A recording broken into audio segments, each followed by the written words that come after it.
Hi everyone. So today we're going to be talking about a very important neuromuscular emergency, that is Guillain-Barre syndrome. And before we go into the topic, we'll just discuss in short about the epidemiology first.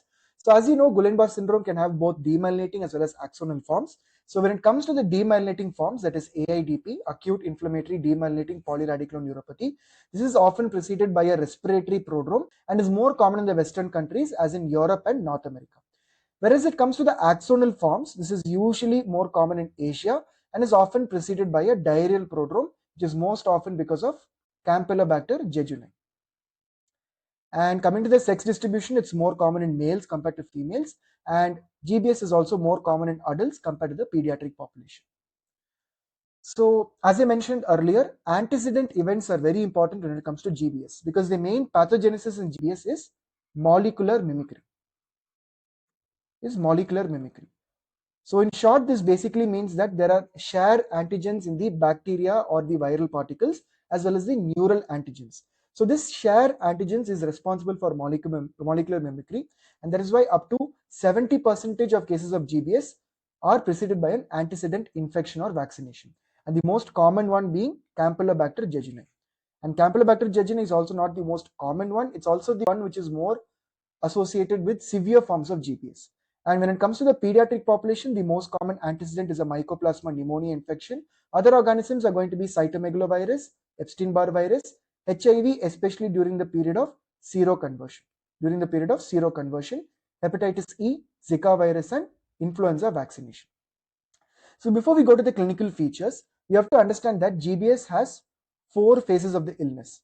The first phase is just what we discussed now. It is the prodromal phase where we're going to have the antecedent event, that is usually an infection. So this could either be a respiratory infection or it could be a gastrointestinal infection or a diarrheal illness.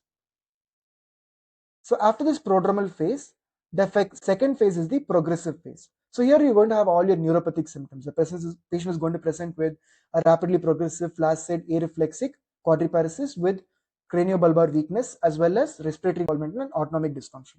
So this progressive phase usually lasts up to 4 weeks.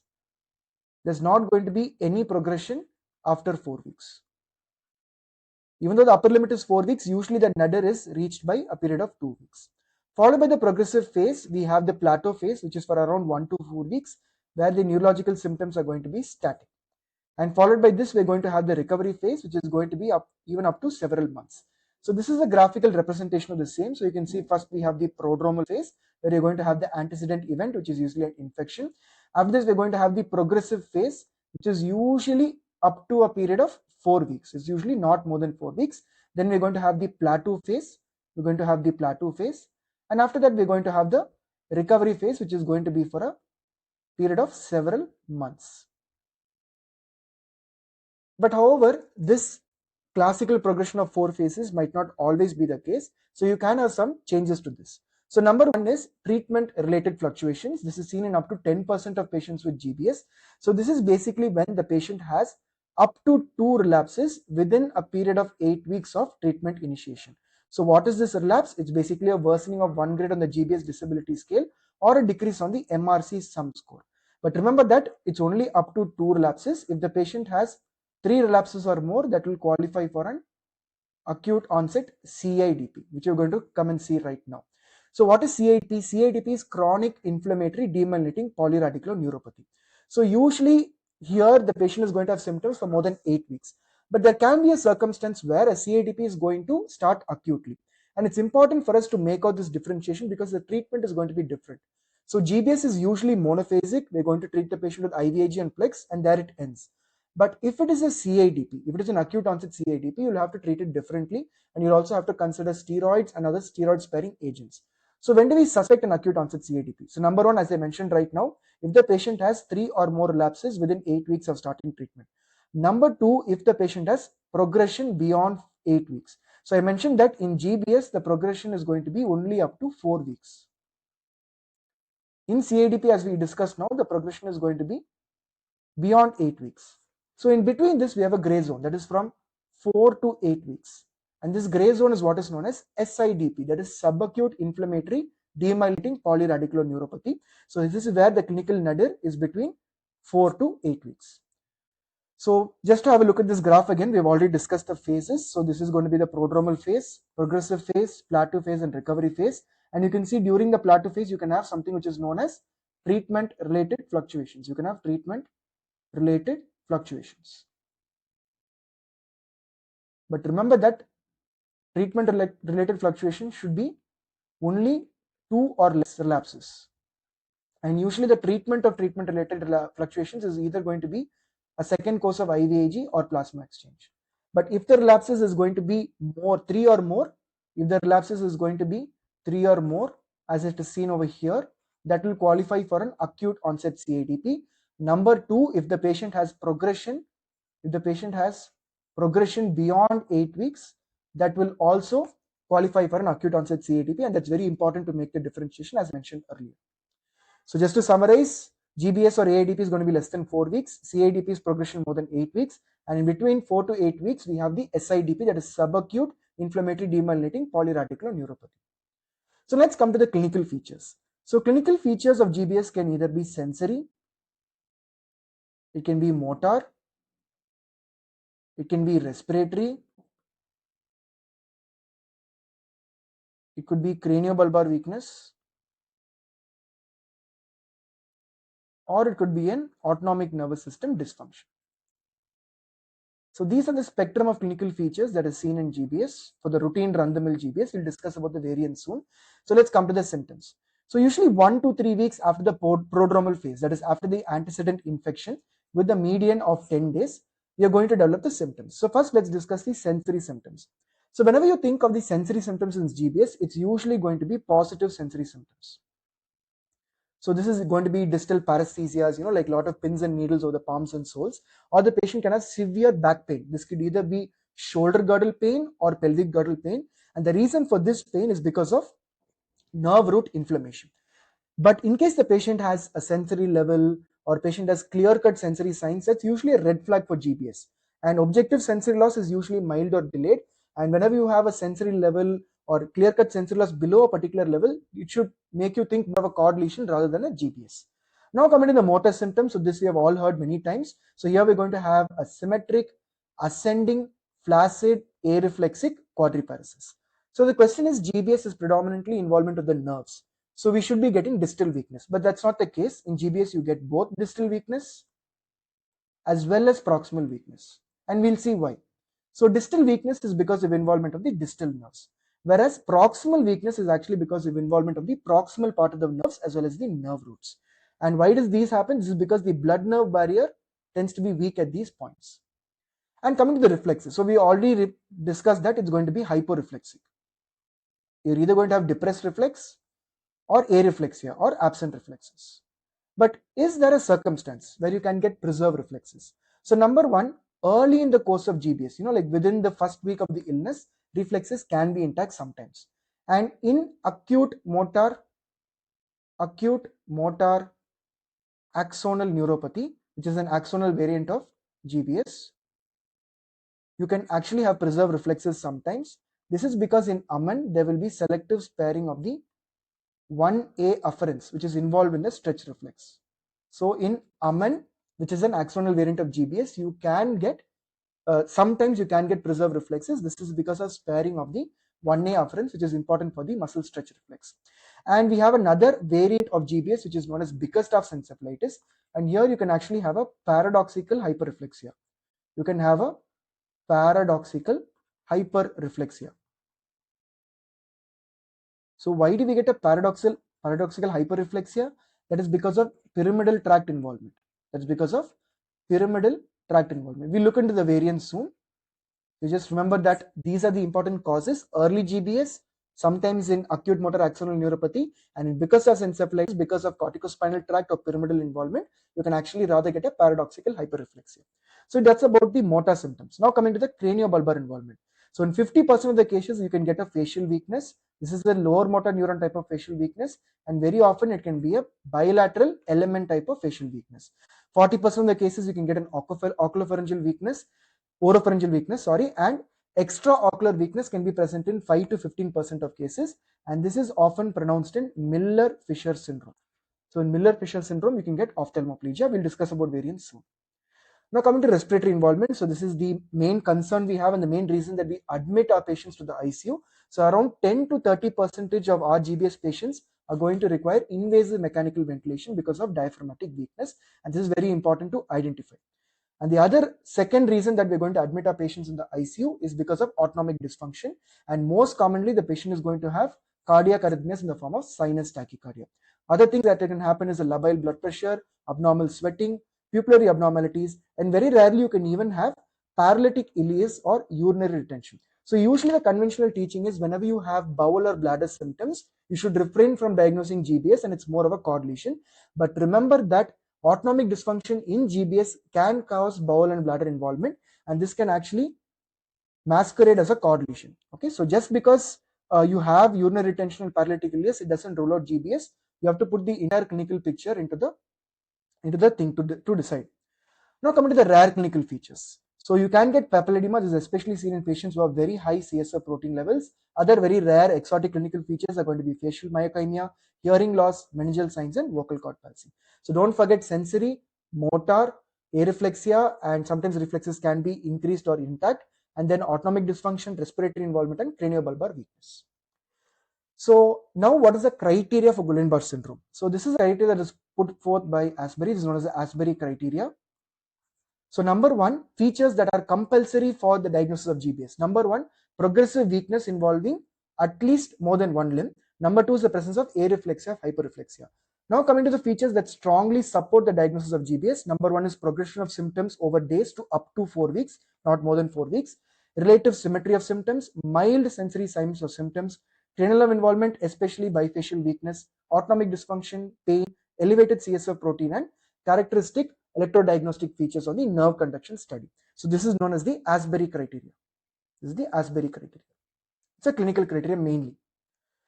Now come to the variants. So earlier I was discussing about that we'll come to the variants. So usually we understand GBS to be a demyelinating neuropathy. And that is what we term as AIDP, acute inflammatory demyelinating polyradicular neuropathy. But we can have axonal variants. So the axonal variants can either be pure motor or sensory motor. So we'll look into it. The pure motor one is acute motor axonal neuropathy. So this is more common in Asia. It's very often preceded by Campylobacter jejuni infection and by a preceding diarrhea. It's more common in the summer season. And I did mention that GBS is more common in adults. But when it comes to AMN, it's more common in the pediatric population. Now coming to AMSN. So this is acute motor and sensory axonal neuropathy. So this is one of the most severe variants of GBS. It's usually preceded by a respiratory prodrome. Remember, AMN is more of a diarrheal prodrome. AMSN is more of a respiratory prodrome. This is more common in adults compared to pediatric population. And there is frequent autonomic nervous system and cranial nerve involvement. It has a very poor prognosis. Of all the GBS types, AMSN heralds the most poorest prognosis. Now coming to Miller-Fisher syndrome. So Miller-Fisher syndrome is characterized by a classical triad of ophthalmoplegia, ataxia, and areflexia. So this is the triad of Miller-Fisher syndrome. Remember that the ataxia can be both central, that is cerebellar ataxia, or even peripheral. The ataxia can either be cerebellar or peripheral. And the classical antibodies that is described in Miller-Fisher syndrome is your anti-GQ1B antibodies. It's very specific. Around 85 to 90% of patients will have this antibody. Now, another anti-GQ1B antibody spectrum disorder is the Bickerstaff's brainstem encephalitis. So this is basically Miller-Fisher syndrome plus altered sensorium plus hyperreflexia or corticospinal tract involvement or pyramidal involvement. So this is also because of GQ1T antibodies, and the reason for impaired consciousness is because of involvement of the reticular formation in the brainstem, and the reason for the hyperreflexia, as I mentioned earlier, is because of involvement of the corticospinal tracts or the pyramidal tracts in the brainstem.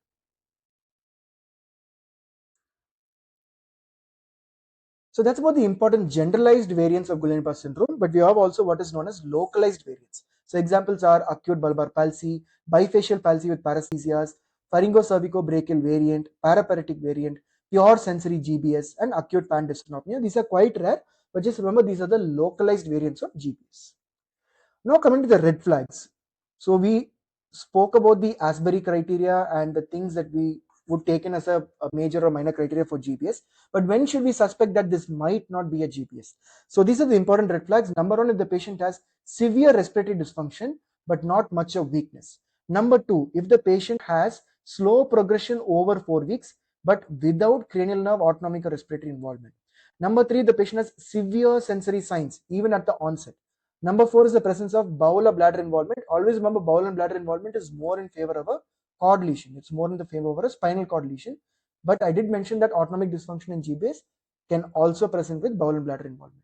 Next, a sharp sensory level, a clear-cut sensory level, marked persistent asymmetric weakness, presence of fever at onset. Remember, you will never have fever at onset. Always fever or the antecedent infection is usually 1 to 3 weeks before the onset of GBS symptoms. If you have fever along with the GBS symptoms, that is a red flag. And if the patient has marked CSF pleocytosis, lot of cells in the CSF, that is also a red flag. So coming to the investigation. So routine investigations are going to be hemogram, thyroid function, HbA1c, vasculitic markers, and toxicology testing just to look for any secondary causes of neuropathy. Now regarding the anti-neural antibodies, so we have a lot of anti-neuronal antibodies and it's not necessary that we have to do all of them. The only antibody that is worthwhile doing is the anti-GQ1B antibodies, that too only if you're suspecting MFS or Bickerstaff encephalitis, okay, because this is very specific, it's positive in 90% of cases. The other anti-ganglioside antibodies other than the research setting is not recommended for routine clinical practice. Now coming to CSF analysis, so the classical thing that is described is cytoalbuminic dissociation. So basically when you do the CSF, you're going to have a raised protein, but you're not going to have a lot of cells. This is known as cytoalbuminic dissociation, and the reason is because of increased blood-nerve barrier permeability, and this leakage of protein occurs at the level of the proximal nerve roots. But remember that just because you have a normal CSF, it doesn't mean that the patient doesn't have GBS. This is an ancillary investigation, and very often in the first week of illness, the CSF is actually going to be normal. So in case it is normal, you can repeat it in the second week. Usually in 90% of cases, you're going to get raised protein with normal cells. As I mentioned, you might sometimes have a mild pleocytosis up to 10 to 20 cells, but whenever you have significant pleocytosis, that is presence of more than 50 cells, it is a red flag. It is a red flag, and you have to work up for other secondary causes. And remember that often in GBS, we're going to start IVIG. IVIG itself can raise protein as well as cells in the CSF. So whenever you're interpreting the CSF in a patient of GBS after giving IVIG, please interpret it with caution. Now coming to the nerve conduction studies. So one of the earliest findings is going to be prolonged or impersistent or absent F waves, absent H reflexes, increased distal motor latencies, conduction block, and usually during the recovery phase on the later part, you might have reduced motor conduction velocities. And a very classical pattern in the sensory NCS is going to be sural sparing. So here what is going to happen is in the sensory NCS, sensory nerve conduction study, your sural snaps are going to be preserved. But if you take your upper limb nerve snaps like median, ulnar, or radial, they are going to be reduced. So reduced upper limb sensory nerve snaps with preserved sural snaps is known as sural sparing pattern, and this is suggestive of GBS. The other reason that we do the NCS is to delineate type. So as you know that you might have a demyelinating variant like AIDP, or you can have an axonal variant like AMAN or AMSEN. So this is important to prognosticate the patient. This is important to prognosticate the patient, because usually your axonal variants have a poorer prognosis and AMSEN has the worst prognosis. So we do the NCS to diagnose GBS, to look for the variant, whether it's demyelinating or axonal, and remember that the NCS sometimes can be normal in the first week. So whenever you have a normal NCS, please don't disregard it that it's not GBS. Please make sure that you repeat the NCS after 1 to 2 weeks. Okay, so usually we do an NCS at the first week and another NCS at the third week.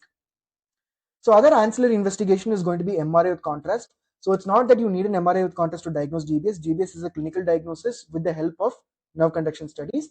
The use of MRI is it helps us to exclude mimics. So sometimes you have a doubt, is this a transverse myelitis or a GBS?